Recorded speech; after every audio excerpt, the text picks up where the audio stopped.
अब जैसे हमारा कोई शिष्य गलत आचरण की तरफ जा रहा है तो हमारी इच्छा है कि अध्यात्म में उन्नति को प्राप्त हो, अच्छा महात्मा बने, उसके लिए हम उसको कठोर शब्दों से बोलते हैं। जब वो गलत आचरण में तनिक भी कदम रखता है तो उसके कदम को वहीं से रोक करके और उसको इतना भय आंतरिक और बाहर तो सतमार्ग पर चले। अतिशय रगड़ करे जो कोई अनल प्रगट चंदन ते हुई।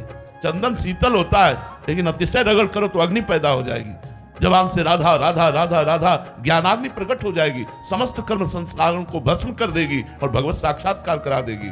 लेकिन लगे रहना पड़ेगा, दृढ़ता लानी पड़ेगी। अपने आप भजन हो ये तो सिद्धों का होता है, साधकों का थोड़ी होता है। अपने को तो लगे रहना राधा राधा राधा राधा राधा। और लोग ऐसे ही प्रमादी जीवन बिताना चाहते हैं कि हम भोगों को भोगें और कृपा आवे और हम निकुंज चले जाएं, वैकुंठ चले जाएं। ऐसा नहीं है।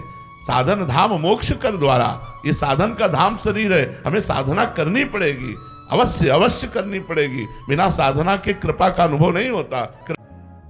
हमारे हृदय में कृपा के सिवा कुछ नहीं रह गया है। हम असली बात तुम्हें बता रहे हैं, कृपा के सिवा कुछ नहीं रह गया है।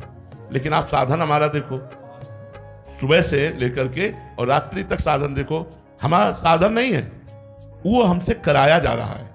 हम तो सिर्फ कृपा के आश्रित हैं, साधन कराया जा रहा है। अब ऐसा नहीं कि हम संसार का मनोरंजन करें और कृपा हमको परम पद में पहुंचा दे, ऐसा कभी नहीं होता।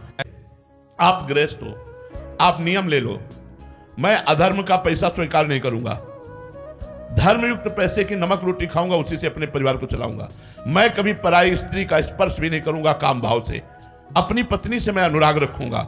मैं अपने परिवार को धर्मयुक्त से सेवन करते हुए और ये भावना रखूंगा, नाथ सकल संपदा तुम्हारी, मैं सेवक समेत सुत नारी, और नाम जप करूंगा। अब जो एक संत की गति होगी वही आपकी गति होगी। लगो राधा राधा, मन नहीं लग रहा, लेकिन नाम बिल्कुल मन ना लगे तो सो जाओ, पर गलत आचरण मत करो, गलत संग ना करो, तो थोड़ी देर के बाद टिकाऊ नहीं है। आगमा पाइनो अनित्यास है, ये जितना भी है ये आगमा पाइनो, आने जाने वाले। सतगुण आया, तमोगुण आया, रजोगुण आया, जहां तमोगुण हटा रजोगुण हटा और सतगुण आया तो फिर भजन में मन लग जाएगा। कबहू तो थोड़ो भजन, कबहू होत विशाल, मन को धीरज छुटे नहीं, गाहे न दूजी चाल।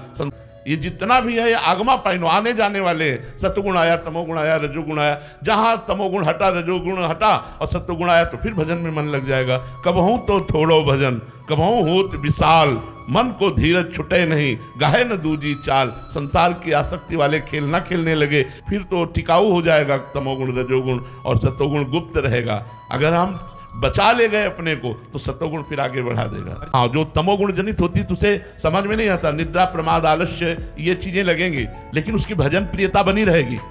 तमोगुण है, भजन नहीं हो रहा, लेकिन भजन प्रियता कि हमसे भजन नहीं हो रहा, भजन प्रियता बनी रहेगी और थोड़ी देर में भजन प्रियता जागृत हो जाएगी। लेकिन अपराधी की भजन प्रियता ही खत्म हो जाएगी और भोग प्रियता और जलन और अशांति, एक चित्त में बहुत तरह के व्यवधान उपस्थित हो जाएंगे। और वो जब तक अपराध मार्जन नहीं होगा तब तक उसका भजन नहीं होगा।